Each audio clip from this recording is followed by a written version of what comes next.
This outcome wasn't particularly surprising. One of the main issues in this case was whether the person bringing it was the proper party, basically whether he had standing or the legal ability to challenge Donald Trump's ability to be on the ballot in many states. This individual, he's a minor candidate, not really a serious candidate who's running for president, hasn't met really any of the thresholds that would ordinarily be required to make a serious run at the presidency.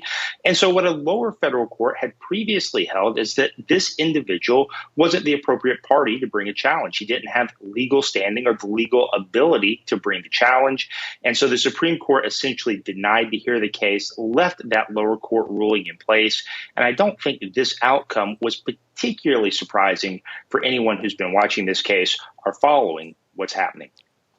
Well, Zach, and that leads me to the obvious follow-up question. What about cases in Minnesota and Colorado regarding the 14th Amendment that could see their way to the Supreme Court? You talked about this person didn't have standing, but those Minnesota and Colorado cases, they'll be much more high profile. There are U.S. Constitution attorneys that will be involved in that to basically lay out the case why the Supreme Court should take this up. Are we done with the 14th Amendment not being taken up at the Supreme Court level or not?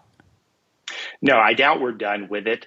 Look, standing is a threshold matter that has to be crossed in any case that's brought before the court can even begin to consider the merits. Keep in mind, there's also a push by many on the left, even some legal scholars saying that state officials can unilaterally decide to remove Donald Trump or other candidates from the ballot if they have engaged in what they call insurrection or whether these officials believe they have violated the Constitution. And so I suspect, unfortunately, this won't be the last litigation we see surrounding this issue.